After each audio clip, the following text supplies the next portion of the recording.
Okay, welcome to the Art of Self-Mastery. So how I'm going to start this off is by telling you about two women who have impacted me deeply.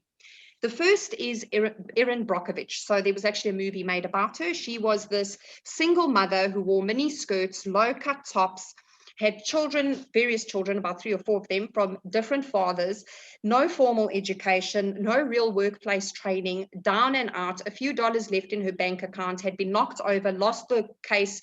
The guy who knocked her over said that she was trying to make money, to extort money from him.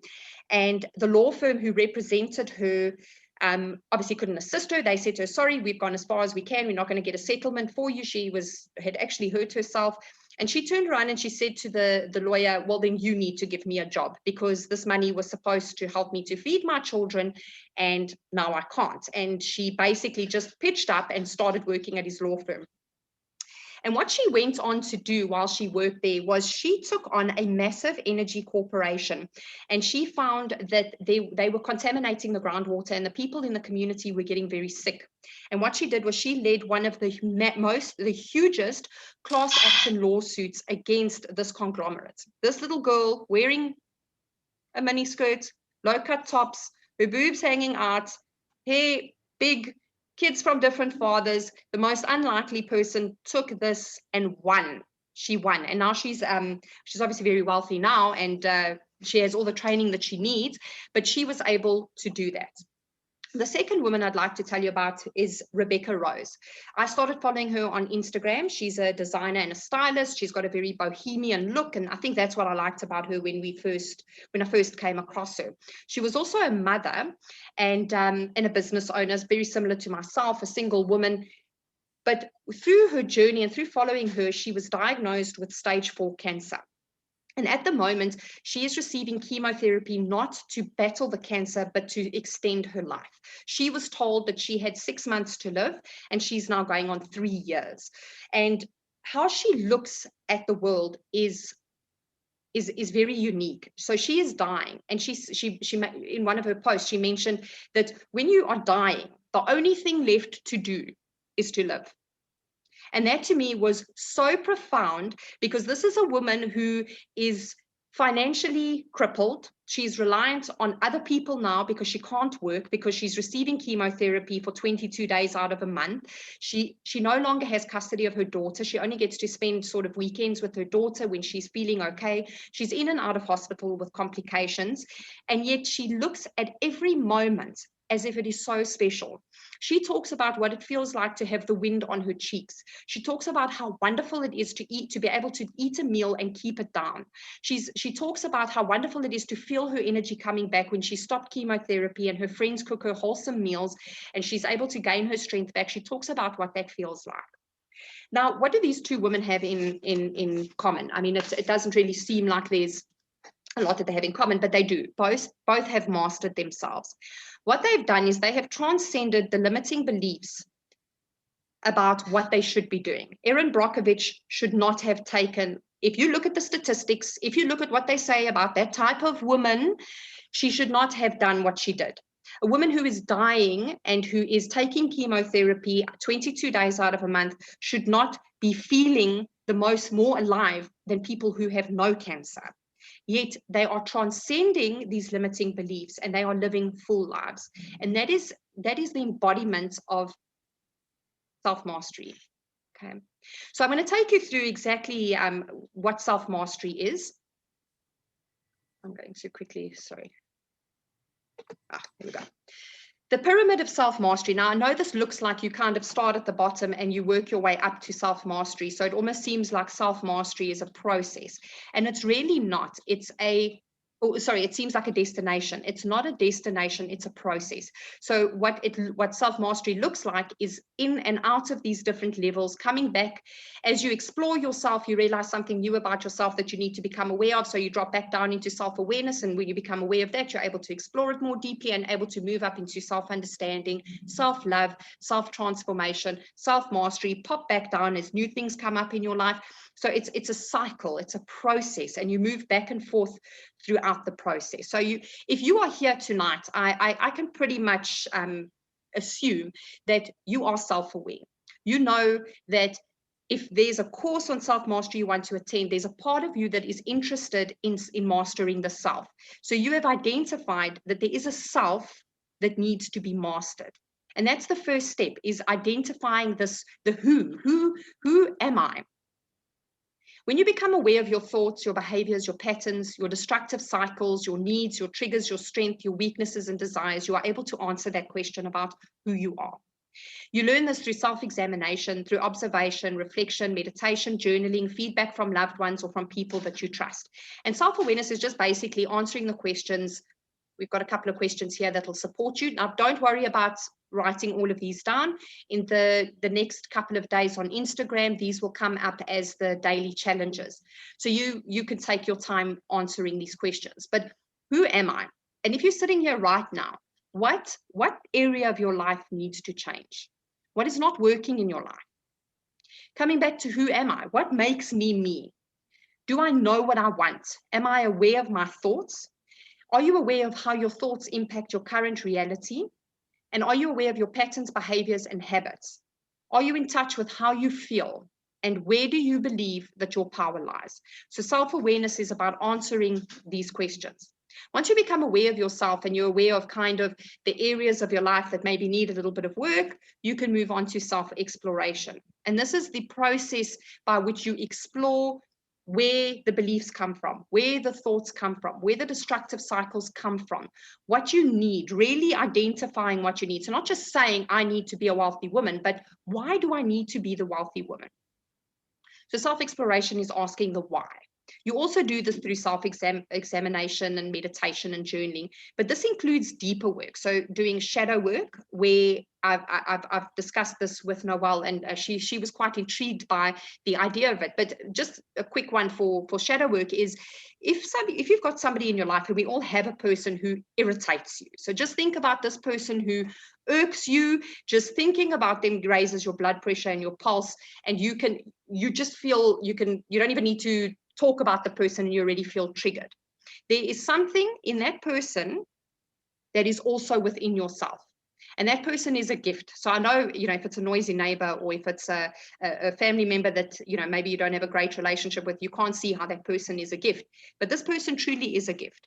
Because if you are able to explore what it is inside this person that is also inside you that needs work on, that person ceases to be a problem. They will just disappear from your life, or the conflict that you have with them just resolves. Through self-exploration, you can also go into therapy, or you can go into coaching. And what this does is it exposes the sometimes hidden reason for why we are not exactly where we want to be in our lives. Now, we are not always aware of what's going on. And sometimes an objective third party looking in at us objectively and saying to us, but I'm seeing this, and you keep saying things like this, and maybe that needs work, helps to probe and really just expose those dark areas, the areas that need some work, to the light. Because as soon as they're exposed and as soon as you're aware of them, you actually begin a process of healing. So self-exploration is about really opening up. And questions that support that: what do you need to know? How can you get to know yourself? Who do you want to be? And this is not like who do you want to be in terms of your career, or this is life vision stuff. This is like on a grand scale. If you were listening in at your own funeral, what would you want people to be saying? This is big stuff. And developing a life vision is pretty much the very first step in any coaching relationship. And all my clients go quite deeply into a process of developing the life vision, because the life vision is the overarching goal, and your other goals, your medium and long-term goals, all work towards that life vision. Okay, so it's important to have a clear life vision, because when you do, everything else falls in alignment with that vision. What do you want to believe? So we all hold limiting beliefs about how the world works, what we are entitled to, what we are deserving of, what we are worthy of. So identifying what those beliefs are, because they come from childhood. They are not even necessarily our own beliefs, but some of them we pick them up as we grow and get older. And even in adulthood, we start to pick up new beliefs. But what do you want to believe? What is going to be more supportive of the vision that you have for your life? And how do you eliminate the beliefs that no longer support you? What are the consequences of believing that your power lies outside of yourself? And I can answer that question quite quickly. It's victimhood. If you believe that you have been the victim of another person, you believe that that person held your power, and that has never been true. And as soon as you realize that and you step into your power and take it back, then that type of situation cannot happen again. You automatically start to break down the destructive cycles or patterns or themes that you might see reoccurring in your life. And it's also important to define what happiness, what peace, what contentment, what success is for you. When I'm working with women who want to be wealthy women, who don't just want to be rich, they want to be wealthy, like never worry about money, and they want to be in that mentality. They have to define what the wealthy woman does. How does she look? How does she walk? What does she say? How does she speak to people? How does she spend her money? How does she do this? How does she do that? You really get into the what and the how and the why. And that is what self-exploration is. Once you've explored yourself, you come to an understanding about why you are the way you are, why your life looks the way it does. And this is a place, and one of the most important aspects of self-understanding is coming to an acceptance of who you are and having compassion for yourself and forgiving yourself. Okay, we sometimes find it easier to forgive others, but we don't extend that same compassion and ability to forgive to ourselves. We hold ourselves to a higher standard. We beat ourselves over the back more violently because we believe that, you know, whatever you believe about yourself. But you want to try to break away from those beliefs. You want to come to an acceptance of, yeah, I don't get it right all the time, but I'm working on it. And this you can do, especially if you have a traumatic childhood, and most of us do. I don't think anyone has walked away from their childhood unscathed. But sometimes we need to go back to that inner child, okay? The little one who was putting up the defense mechanisms, the little one who was trying to cope when they had no ability to control anything that was happening to them as a child. As an adult, you need to go back to that child and you need to tell the child, okay, I appreciate what you've done, but it's time to let me take the reins here. And that is stepping into your power, is going back to the child and saying, I appreciate and acknowledge what you went through and that you had to put up these defense mechanisms, but it's time to let that go. And we are going to do something different now. And you are safe with me and I know what I'm doing and you can trust me. And it's a very important process to work through that. Shadow work also, going in and exploring the darkest parts of ourselves, because we can't see that. But how it shows up is in other people, the people who irritate us, the people who say things that grate us, that those aspects of ourselves that we can't see, we see it in others. Communication with ourselves and how we respond to the world is an important part of self-understanding, because if you understand yourself and you have compassion for yourself and you forgive yourself, the way you talk to yourself is going to be transformed. There will no longer be blame.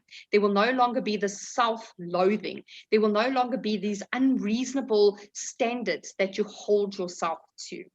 And when you do that, you begin to heal from the past and become released from it. And that is what we all want to do, because the things we were taught are not serving us any longer.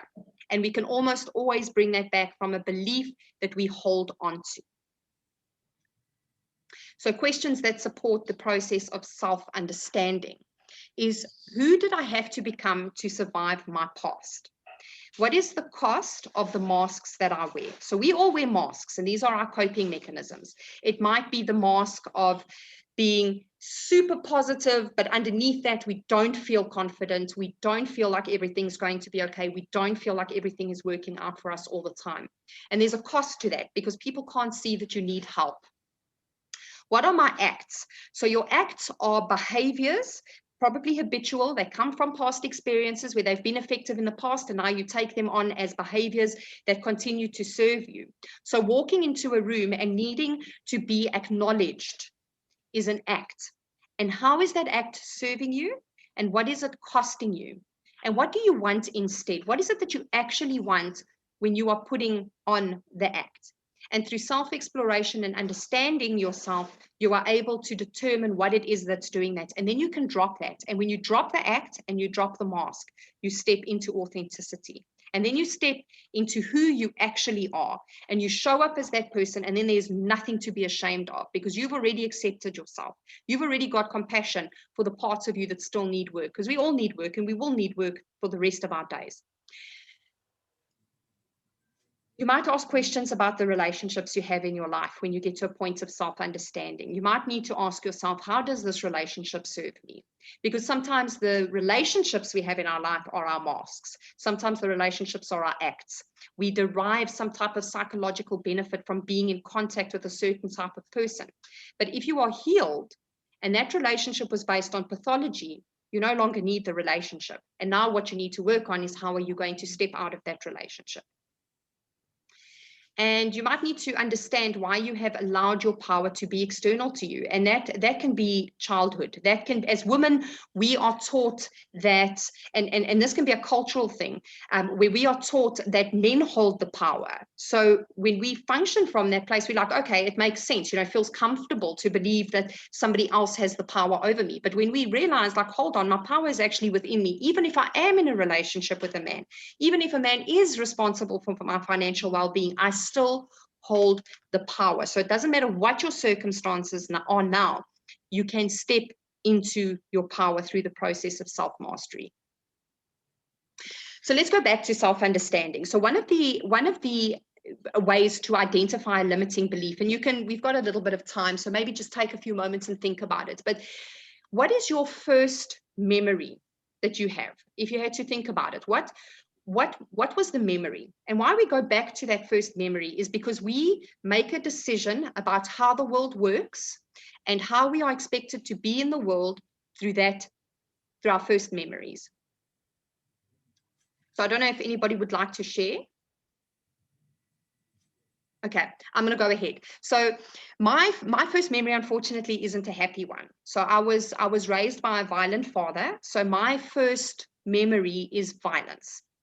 And what that taught me through self-exploration and understanding myself was that when I looked at the world, I looked at the world as if it was dangerous, okay? That the people who were meant to take care of me were going to let me down and that I could not trust them. So immediately I walk from my life with this view of the world. And continuing to have an abusive father in my life and then choosing abusive boyfriends and relationships after that reaffirmed this limiting belief. So it wasn't just an experience I had, it became a solid foundation for how I viewed everything. So of course I would only attract relationships that were dangerous because I didn't know that relationships could be safe. So why would I ever attract something like that into my reality? It just didn't exist in my reality. I would never attract relationships where the person who had a significant influence on my outcome, so my ability to feed myself or look after myself, that they could be trusted, that I could rely on them, that there was stability, that I could be treated well. And it took a lot of work for me to break out of that limiting belief and to replace it with something else.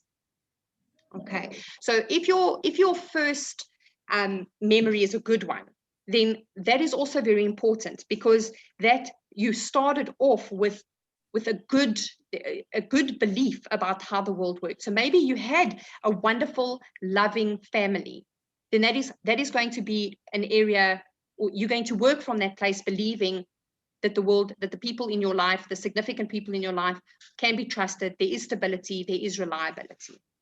Okay. Would anyone else like to share a first memory? I'll go. Okay, So yes. I think my first memory was out of love. Like my mom loves me dearly still today. She was very thoughtful in every way possible. So my reference of feeling any hurt or anxiety or frustration, I was like, but why can't you be as seamless or as lovable as my point of reference? So Okay. that I suppose I struggled from a completely opposite expression compared to you. Yeah. That is, it is the other end of the spectrum because now it's like, can anyone live up to that? 100%. Okay, but just to explore a little bit. So obviously, you say that it has impacted you. Okay. Yeah. So like I think, for example, like just how people conduct themselves in the workplace. So I come from a background of no color, and then going into the workplace and perceived by my color is actually quite annoying. But I suppose it's quite easy for me to deflect from that, because are you attacking the work or are you attacking me personally? And then we sort of rationalize it from there, So I suppose I've got a thick skin, but I'm like, how long does this have to happen for?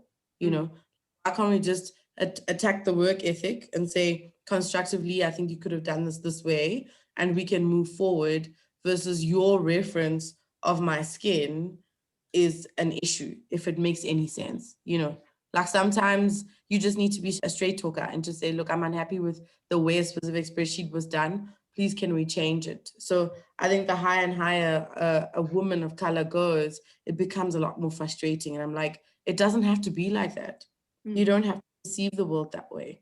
Not everyone is against you, And I suppose, to your point, when you were speaking about it earlier, is to say, sometimes take a step back when someone is reacting to something, and you're like, okay, are you reacting to the actual situation, or is this in your past? So, yeah.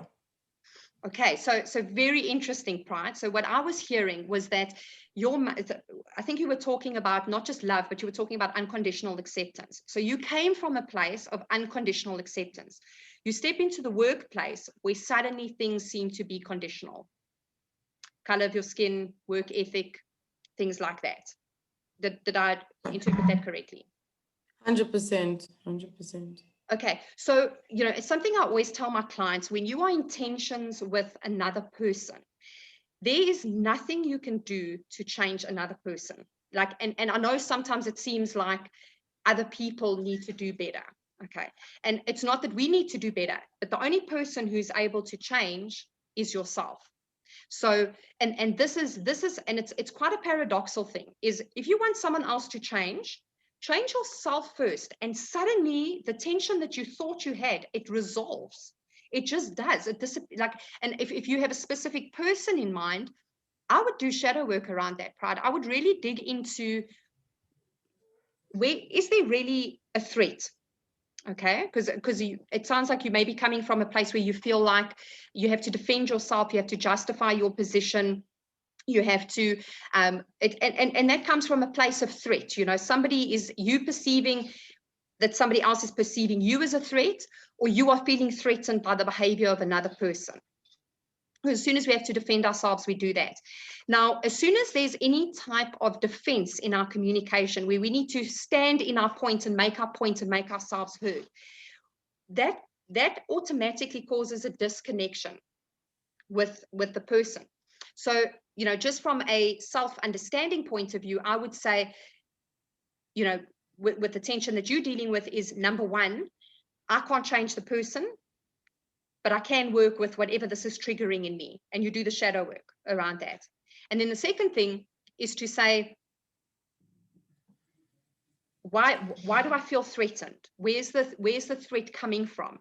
So somewhere along the line, there's a fear that you hold, and that is probably embedded in some type of limiting belief about, are you convinced, Pride? Have you convinced yourself? It doesn't matter how many qualifications other people say, or how many times other people have told you that you are so qualified for your job, you are doing such a good job. Are you personally convinced that you are in exactly the right place? Or do you have a little bit of imposter syndrome, perhaps?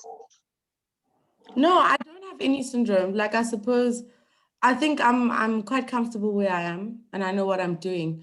I think it's just shock, if I may put it that way. Like, I've worked all my life in Gauteng, where people are more, accepting of who you are and bringing what you're bringing to the table.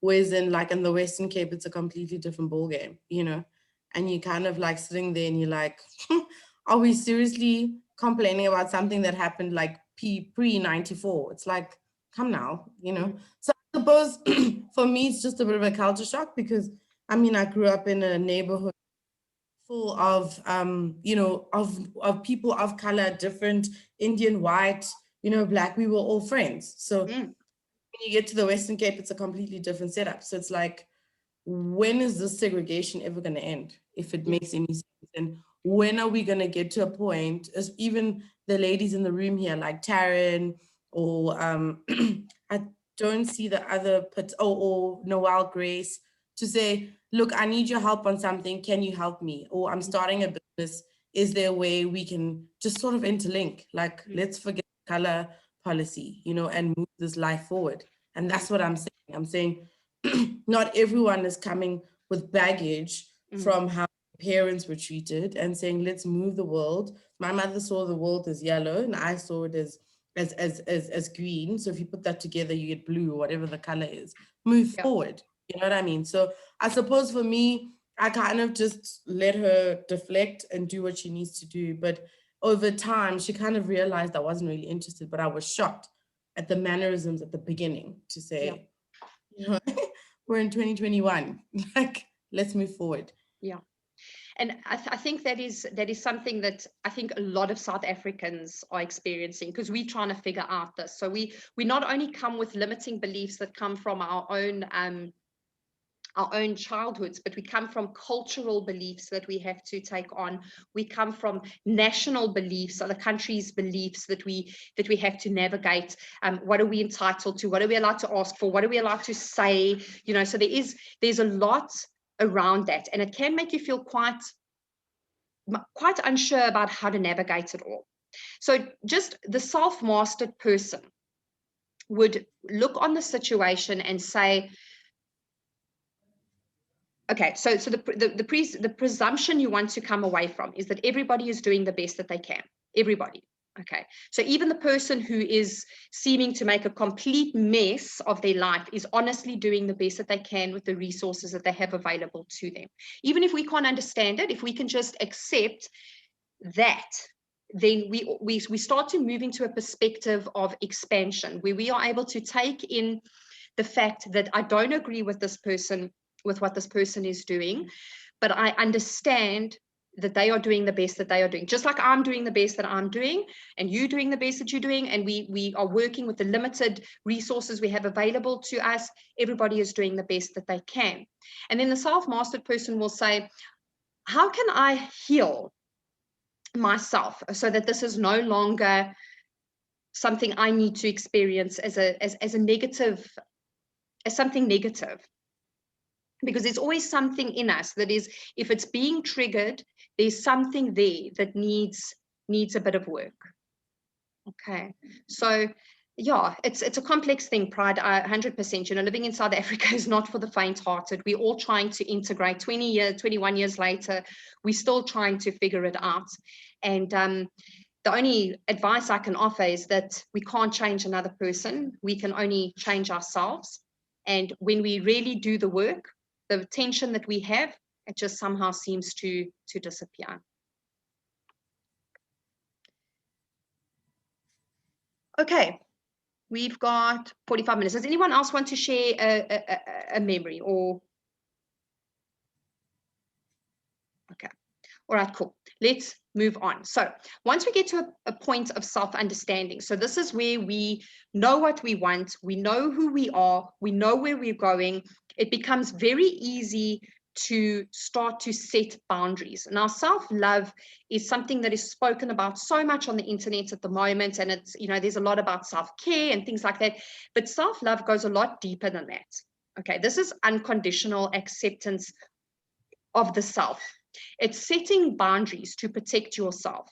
And Pride, this is something that if your boundaries are strong enough and you are firm in your boundaries of what you're going to take and what you're not going to take, it almost becomes like a repellent to anyone who wants to test the boundaries. You might still have people who come along and test them, but if you stand in your power within that boundary that you've created, people can kind of sense that. And then they will be like, they won't even come close to stepping over that boundary. And if they do, you're going to feel quite comfortable rebuffing them and reminding them of exactly where that boundary line is and that they best not overstep it again. How we talk to ourselves is a big part of self-love. And the self-mastered person on the way to self-mastery speaks to themselves in a loving and nurturing way, always reminding yourself that you are doing the best that you can, that you are wonderful, you are unique, you still need to be responsible for your behavior and how you impact on others, but that you are just doing the best that you can and that you are wonderful just the way you are. It's about assertiveness, and assertiveness is important because that is what protects our boundaries, is the ability to say no. And sometimes self-care is saying no to obligations that don't feel good are the opposite of self-love. Because if you're putting yourself in a situation where, even though the title seems that you're giving value, but you feel like you're being drained, you're being sucked dry emotionally, then that is no longer an act of self-love for you to remain in a situation like that. Self-respect. Once again, these are the tools that we use to respect our boundaries. Worthiness. Now, I teach on manifestation, about bringing circumstances into your life, and a big limiting belief around why we don't get what we get, why we seem to fail, why we always seem to get stuck, why we never seem to push past a certain ceiling, is around worthiness. Like, how sure are we that we get to have what we want? Like, why it's when you have self-love, you know that you are deserving, and you know that everything is working out for you all the time, because you stand in the grace of that divine alignment when you self-love. Trusting yourself and the choices you make is a big part of self-love. And prioritizing your self-care and rest. I put a post on Instagram today where I said that it's just as important to prioritize self-care and rest as it is to be productive, because both of those in equal measure, or sometimes one in more than the other, maybe you need more self-care than you need productivity, contribute to success. So some questions that supports self-love is, how can I be kinder to myself today? Would I allow someone I loved to be treated this way? What can I say no to make more time for self-care or for creativity or for whatever it is that you want to do? How can I unconditionally accept every part of myself? How does being loved by myself look? Some of us can't even imagine it. Sometimes when we're declaring a vision for how we want coaching to go, a client can't say, I want to get to the point where I love myself, or I love myself. They can't say that yet. So they have to say things like, I'm in the process of learning to love myself. And that's a start. So if you had to say, how does loving myself look? How would you treat yourself? What would you do? What would be different in your world? What boundaries would you have that you don't have now? That is really exploring what self-love looks like. Do I take myself too seriously? Now, this question, when I came across it through my learning, this one caught me because I am very cerebral. I'm very rational minded. And I realized that I even prioritize self-care to the point that it is so stern, it doesn't feel like I'm actually relaxing. And I've had to realize, like, I'm just being too serious. I need to take a step back. And self-love is about being playful with yourself. It's about laughing at yourself. You know, if you fall or you do something silly, or you mean to lift the potato salad to your mouth and you'll end up sticking it in your cheek because you're staring at your computer screen, like this is something to laugh at. We don't need to take ourselves too seriously. We don't need to get it right all the time. How do I add value to the world? And this is really the measure when developing a life vision. It's not just about how do you want your life to look for you, but it's what is the impact you leave.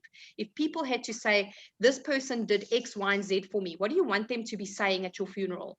Do you want them to be saying how you were the most compassionate human being, how you were there for them in times of trouble, How do you add value to the world, or how do you plan to add value to the world? So I always tell my clients, when you're going through the process of self-discovery and going through this process of self-mastery, is you really need to be focusing on yourself, and it's a time to be selfish. So maybe you aren't able to answer that question while you are doing deep self-work, because you can't seem, when you're doing that level of internal work, you can't expand outside of yourself. But once you get to a form of healing, you start to see, like, okay, I'm able to take this out into the world, or I'm able to let my magic flow into my team that I'm leading, or into the company that I've started. What are you grateful for? Gratitude is a huge self-love action. It's really how you can, and grateful for yourself, like being grateful for your ability to take a complex notion and make it simple and explain it to people, or your ability to change and pivot and inspire people. These are things that you must be grateful for, not just the external stuff in your world, but your own capabilities and abilities. An important one for women is, do I use my voice?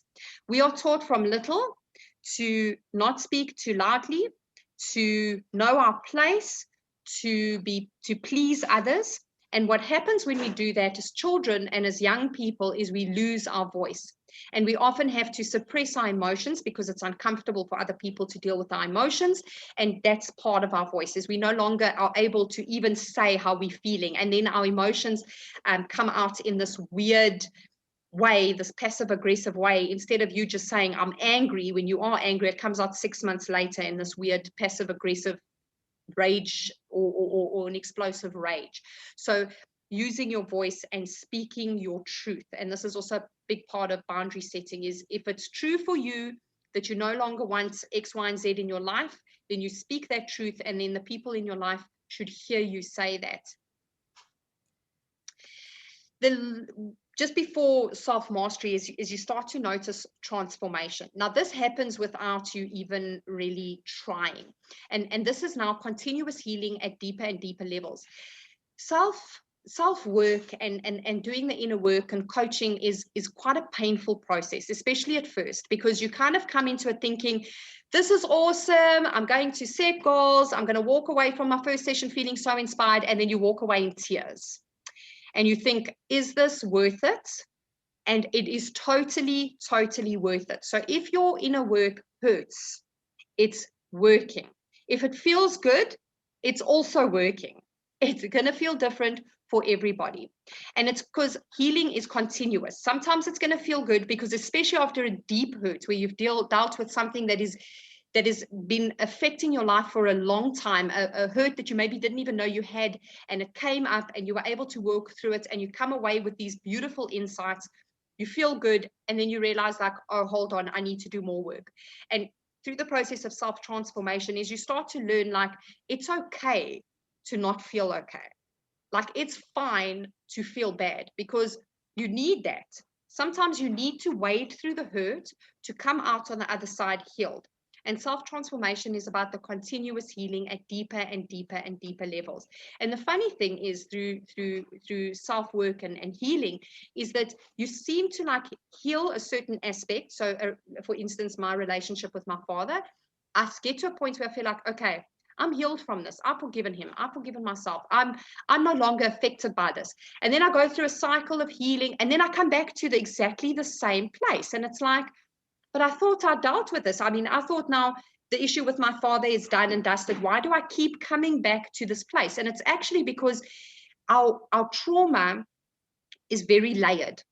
Trauma doesn't just affect one thing. I mean, if you just think about the childhood story I shared, that is trust. That is my ability to feel safe. That is so many layers that are affected. And each layer needs to be healed to expose the next layer, which needs to be healed, which exposes the next layer. And that is what being a human being is about.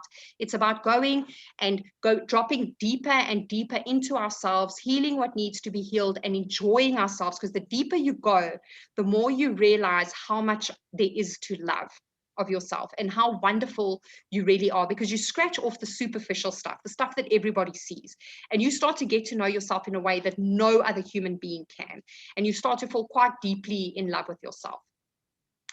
Through the process of self-transformation, achievement and success comes because your goals are defined and you are moving in that direction effortlessly. Taryn, you were talking about this earlier, where it was like you made a decision and just everything lined up for you. And that's exactly what it is. When you get to that point, when you've done the work, it's like, okay, I know how to move forward, and you move forward with clarity. Your relationships and your connections become healthy and supportive. You start to listen to your gut. So when you make a decision, you're not only working from a place of mind, which is like weighing up the pros and the cons of what you are dealing with, but you are actually listening to your gut. You are saying, how do I feel about this decision? And you sit with it a little bit. Maybe you meditate on it or contemplate or reflect a little bit before you make a decision about whatever it is that you need to make a decision about. You start to live intentionally. Now, most of us move through our day, about 5% of our day we are aware of. Okay, unless you're already doing deep inner work, only 5% of your thoughts are you actually aware of. When you start to do the work, 95% is repeated thoughts, and our repeated thoughts come from the past, and they're basically reaffirming all these limiting beliefs that come from our past. The world is not safe, the world is dangerous, the important people in my life are going to let me down. Now, if you don't monitor your thoughts, you're going to keep having those thoughts over and over again. When you become very intentional about your thinking, about what you say, about what you allow into your mind. Are you watching the news? Are you only listening to inspirational stuff? Have you stopped complaining? Have you stopped listening to people complaining? Then you become very intentional about what you allow in and what you allow to be perpetuated. Because if you are doing the inner work, you don't want to be repeating anything on autopilot. And our minds will just go into autopilot if we are not aware of it. And it's quite exhausting at first. It does feel like a massive effort, but eventually it becomes it's almost like when you have a bad thought, it gets caught and you're like, hold on, that one I'm not letting through. I'm changing that thought. I'm replacing it with a belief that is more supportive of what I want to be doing in my life. You start to put your life vision into action. So you start to work towards that overarching goal. And you start to have an altered reality. It's just a consequence of transformation. Nothing can stay the same if your thinking has changed. Our thoughts have a direct impact on our reality. It's scientifically proven on a quantum level that what we think has an energetic field, it has a vibration, it has a frequency, and it changes the external reality. Once you get to a point of self-transformation and you are healing, and you are able to expand outside of yourself. So you've done the deep work, or you're doing the deep work, but you're able to kind of now move your awareness outside of yourself. You are able to have compassion and forgiveness for others and have radical acceptance and authenticity in your voice, in your being, and in how you show up in the world.